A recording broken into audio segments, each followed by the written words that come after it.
Hello, my name is Jeff Arnett, and I'm the lucky guy who became the 7th Master Distiller for Jack Daniel's Old No. 7 brand about a year ago. Today we're sitting in the Revenuers building on the beautiful grounds of the Jack Daniel Distillery. The history of the building where we're sitting today, back in the 40s, right after Prohibition had ended in the United States, anytime that whiskey was withdrawn from our system just to ensure that it was used for appropriate purposes, we actually had a government agent who stayed here on the property and held all the keys to all the openings and all the quality sampling points along the system. So we've remodeled it even though the government agent's not here, and we like to do tastings in it, so that's what we're going to do today. You know, being the 7th Master Distiller, I was very honored to be able to get that title, but primarily because of who the first Master Distiller was, and that was Jack Daniel himself. If you look at Jack Daniel's, it's located in Lynchburg, Tennessee, and it's in a dry county. It's located about an hour south of Nashville. And you might wonder why we choose to stay in a dry county in kind of a remote part of Tennessee. And it all comes down to the cave spring. Jack Daniel's located the distillery here back in 1866. And even back in Jack's day, he knew you would never make a great whiskey unless you had a great water source. So the cave spring flows at 56 degrees Fahrenheit year-round. It's iron-free, but it's mineral-rich. It flows from a limestone bed and gives Jack Daniel's a very, very unique fermentation. So just like in the days of Jack Daniel's, it is that way today. Our process begins with cave spring water. We allow that to flow into the distillery, where we will take 3 grains. We take corn, malted barley, and rye, and we grind the cave water and grains together into a mash and set that with a yeast into a fermenter, and we let it ferment for 4 to 7 days. And during that time, a lot of the Jack Daniel's character is created by the combination of the grains and the cave water. And we also have a proprietary yeast strain that we use for Jack Daniel's that's used for no other whiskey or bourbon type product in the market today. Over the course of 4 to 7 days, the alcohol content will rise in the fermenter to around 10 or 11%. At that point, we will take the liquid stream of that fermenter, what we call a distiller's beer, and we will take that stream through a continuous copper column still, where we will distill Jack Daniel's at 140 proof. So if you look at the Jack Daniel's process up to that point, we've done everything required to satisfy being called a bourbon. Yet we're not. We're called a Tennessee whiskey. And there's one very distinct difference that separates us from one another. To be a bourbon, you have to be at least 51% corn. You have to distill it under 160 proof. You have to put your product in a brand new white oak barrel that's been charred at no more than 125 proof. And then also bottle it at least 80 proof. And Jack Daniel's has done all of those things. Yet we call ourselves a Tennessee whiskey because of the very unique step that Jack Daniel instituted back in his day called charcoal mellowing. Every drop of Jack Daniel's Tennessee whiskey is passed through 10 feet of hard sugar maple charcoal, which we manufacture here on site and place into one of 72 charcoal mellowing vats. We check those every couple of weeks as individual vats. We replace them every 6 months, regardless of the quality coming through them. And even though we call ourselves a Tennessee whiskey, a lot of people are left wondering, well, what would Jack Daniel's taste like if it were a bourbon? And we actually have those and this opportunity to taste those today. If you look at the bottles that are here in front of me, we have what we call before and after. What's included in this before bottle is actually what Jack Daniel's would taste like if it were a bourbon. So this is Jack Daniel's whiskey without going through the charcoal mellowing process. And I've included it here in my glass number 1. And it's always best to kind of swirl and get the aroma of this.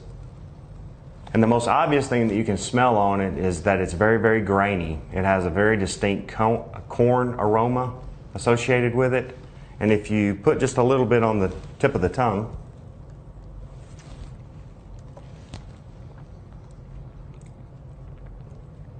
what you notice is that its aroma and its flavor are very much in common.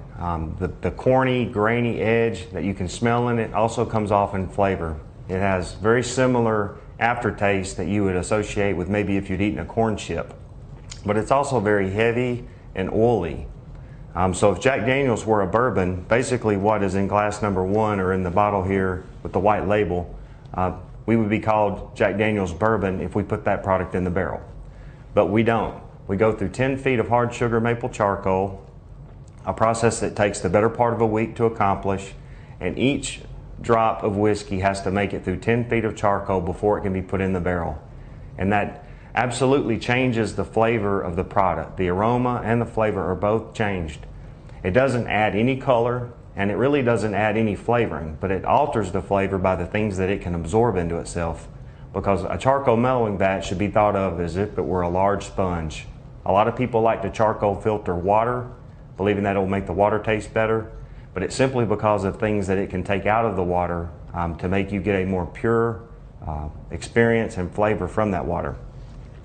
But if I look at glass number 2, or what's in the black bottle, this is Jack Daniel's brand new whiskey after it's passed through 10 feet of hard sugar maple charcoal. And I think it's important that we always kind of compare to the original.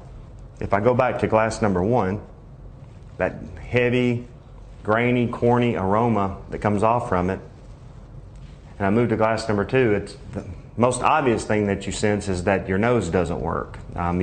You find yourself sticking your nose deeper into the glass because you can't get the aroma. So it has definitely softened the aroma quite a bit. And if you put a little bit on the tip of the tongue,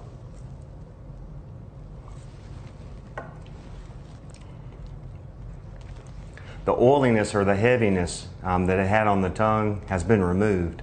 But it also remains to be a little bit sharply sweet right at the tip of the tongue, though it's very, very light compared to the original product that we tasted in glass number 1, or Jack Daniel's as if it were a bourbon. It's important when tasting to use just a little bit, enough that you can hold it on the tip of the tongue, because your tongue is actually arranged so that your taste buds are in certain zones of the tongue. Your sweet taste buds tend to be concentrated right at the tip of your tongue. Your sour taste buds are on the sides of your tongue and underneath, and then your bitter taste buds are located in the back of your throat. And then your salty taste buds will cover your entire tongue. So what you want to be able to do is evaluate each whiskey in those zones. So I take what I would call about a thimblesful, hold it at the tip of my tongue for a few seconds. I'll let that ease to the mid-palate point of my tongue, and then I'll go ahead and swallow it to evaluate its finish or its exit, which is in the bitter zone. Most of the bitter notes will come from the barrel because that's a toasted oak character, so none of these really have that. But when you hold this on the tip of the tongue, what you can get is a feel for how sweet, and being predominantly a corn-based whiskey as Jack Daniel's is, a lot of the flavor you're going to experience is going to be concentrated right at the tip of the tongue.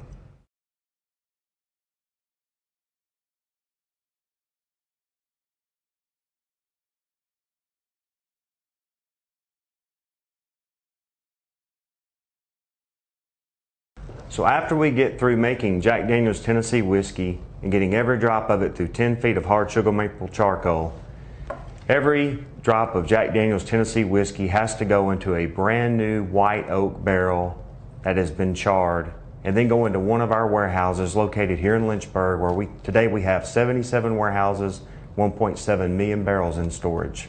And I want to talk a little bit about the barrel, because Jack Daniel's is the only one in the industry today that actually manufactures its own barrel. What I'm holding here is actually just this would be a stave that you would use inside a barrel. No, you can't tell from the grain, but this is white oak. We only purchase white oak, and our company employs an agent who goes out and buys standing white oak from the eastern part of the United States.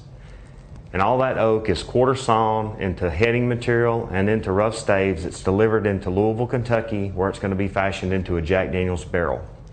We take the white oak, we put temporary bands on it. In the first step of the process, we actually go through a process that we call toasting. And what happens in the toasting process, we use radiant heat to take a lot of the wood sugars that are located inside the white oak. We draw that to the inner surface of the barrel, and we caramelize it there. So those wood sugars are caramelized, and this will help us accentuate the vanilla, caramel, and butterscotch type notes that a white oak can impart into whiskey during the maturation process. So this is very vital to getting the sweeter character out of the barrel that we are hoping to get to make a finished Jack Daniel's whiskey. So that's the first step in the process. The next step, we char it, and you can see it looks like the stave has now been burned, and literally that's what's happened. We take the toasted barrel into a charring chamber. We'll take a gas flame through the center of the barrel until the wood ignites. We'll turn off the flame and let it burn for a few seconds, and then we'll extinguish the barrel. And what the charring process does to the white oak stave is basically create a color layer, because all of the color in the glasses that you see in Jack Daniel's has come from this barrel, or a barrel very similar to this.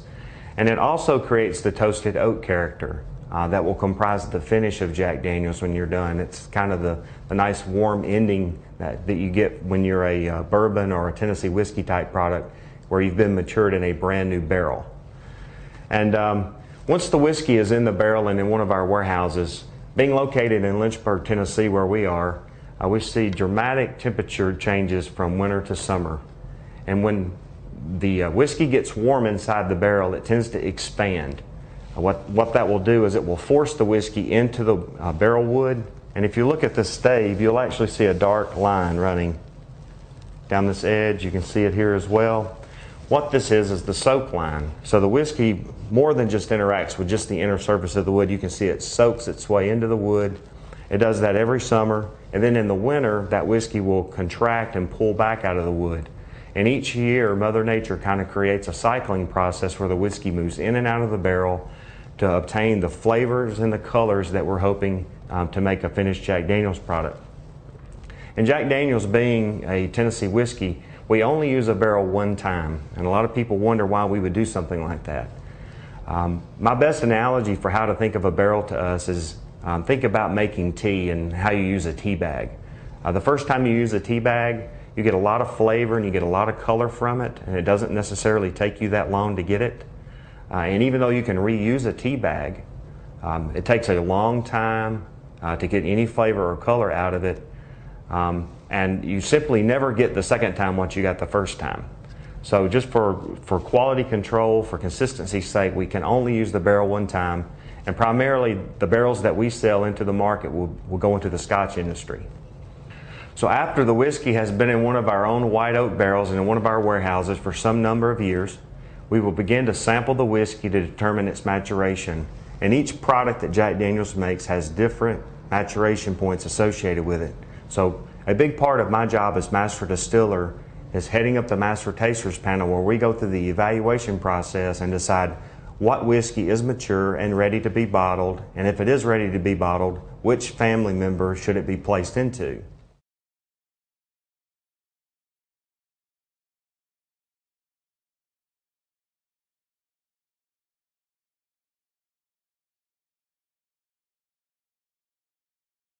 If you look at the glasses in front of me, like I told you before, all of this color has come naturally from the barrel, from the making process of the barrel where we toast it and char it.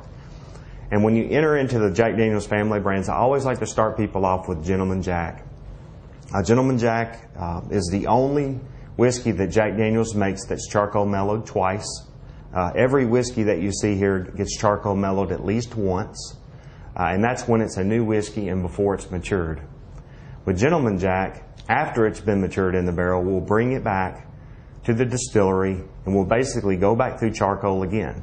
And what we found is that after the whiskey has been matured in the barrel, there are things that have been absorbed by the barrel, or by the whiskey from the barrel, that basically can be reabsorbed by going back through charcoal again. So Gentleman Jack is the only whiskey that's in the Jack Daniel's family that's charcoal mellowed twice. You might wonder, what does that second pass in charcoal mellowing do that makes Gentleman Jack different than any other thing we make? And I believe the most distinct thing that it does is it removes a lot of the oak from the finish. Jack Daniel's being a Tennessee whiskey and always being in a brand new barrel, we'll have a very prominent oak finish associated with almost all of our products. Gentleman Jack would be the one exception. What we found is that by going through charcoal mellowing a second time, we can retain a lot of the sweet vanilla and caramel character that's withdrawn from the barrel during maturation, but we can take away a lot of the oak, or what somehow will become a little bit of a bitter finish to many, and pull that away. So we're able to steer the Jack Daniel's flavor profile into a place where, for people who have maybe tasted Old No. 7 and said that, well, I don't necessarily like Jack Daniel's Old No. 7 because I think it tastes like charcoal. That's usually what people will say. And even though there is no charcoal flavoring in it, charcoal doesn't have any flavoring. What they're reacting to is the oak finish from the barrel.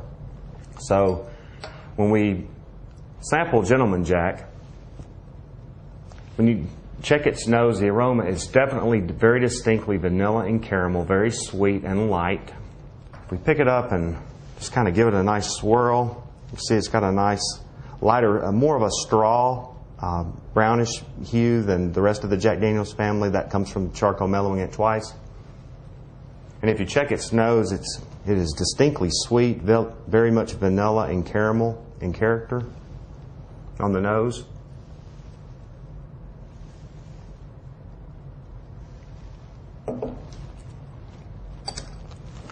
It has a very, very front of mouth feel, very vanilla and caramel. Almost all the flavors at the midpoint of the tongue and forward. And there's a very, very little finish from the oak in the back of the throat. So it ends very quickly, very soft landing.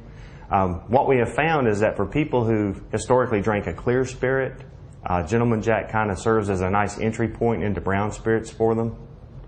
People who've tried American whiskey and bourbon type products who have conditioned their palate to Scotch, because Scotch is matured in a used barrel and doesn't have a lot of oak in its finish, a lot of Scotch drinkers find that Gentleman Jack of the Jack Daniel's family suits them the best. But it's an excellent whiskey, whether neat or on the rocks. It also makes an excellent Manhattan. So we do have certain cocktails that we recommend it to be used into. But it's been around actually since 1988, and today it is the fastest growing brand in the Jack Daniel's family.